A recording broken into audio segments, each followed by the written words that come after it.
So obviously the main takeaways for us as a trade union has been obviously the announcement in regards to the cost of living offer that's being given to the public sector.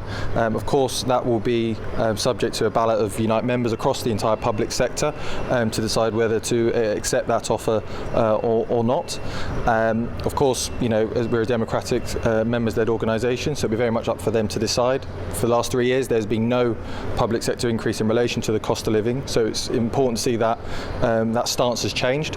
Whether the offer or not that's been put forward is enough for the membership will obviously be for them to decide, and we'll be discussing internally how we go about doing that ballot and facilitating that ballot for people to take part in, whether they're a nurse, a doctor, firefighter, admin staff, wherever they might be in the public sector, they'll have their vote, yay or nay.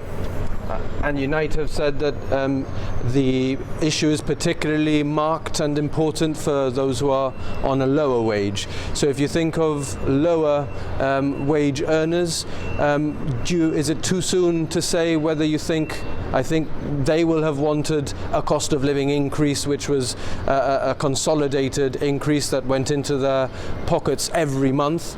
This is not it. What do you think the balance of opinion is going to be like on a one-off payment?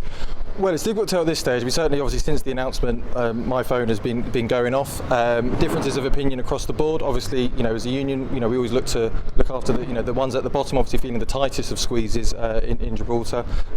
We see the cost of living going up through our shopping, through many other means, and of course, it'd be wrong for me to second judge their opinions. But like I say, they will have much as a vote as all of our members, and we want to make sure that they have their say, and whatever that result is, obviously we'll act upon it accordingly. And to be clear, the Chief Minister has said that this money will land in their pockets in September. He didn't pitch it as an offer, but what you're saying is that you're going to put it to your members to see how they feel and whether it's something that you potentially could take industrial action on before then.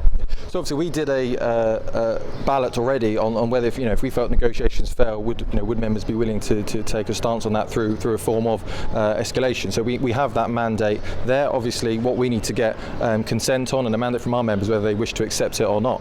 So of course if it was a negative result, things may escalate that way, but of course if it's a positive result, then the offer remains accepted as it stands. Again, this is going to be up to our members across the public sector to take that decision, and we'll be supporting them and facilitating them over the summer months so they can take that decision as well. And thinking about those lower earners, the minimum wage has again gone up, and the Chief Minister wanted to point out how much it's gone up in his 11 years as Chief Minister. What comment would you have to make about the minimum wage in Gibraltar? So I think especially for the areas of the private sector that we cover as a general union, seeing the increases in the minimum wage is highly important. So obviously last year it went from $7.50 to $8.10, and now we see it going up to $8.60. That will make a difference for significant amounts of people within the economy and within our union, mostly in areas of the private sector where we have pending negotiations going forward in a number of different companies across the Gibraltar. So seeing that increase is very important, and again, on that issue in particular, it is good to see that the priority is given to those low earners, because again they will feel the tightest of squeezes in terms of essential goods, and simply the day-to-day expenditure or the month-to-month expenditure, even in terms of bills and so forth and rent. So seeing that increase in the minimum wage is highly important, but of course we still look to negotiate. It is a minimum, and obviously it's our job then to negotiate for even better for our members through a collective bargaining process. And very finally, Simon, just a few words. How would you characterise today's budget then?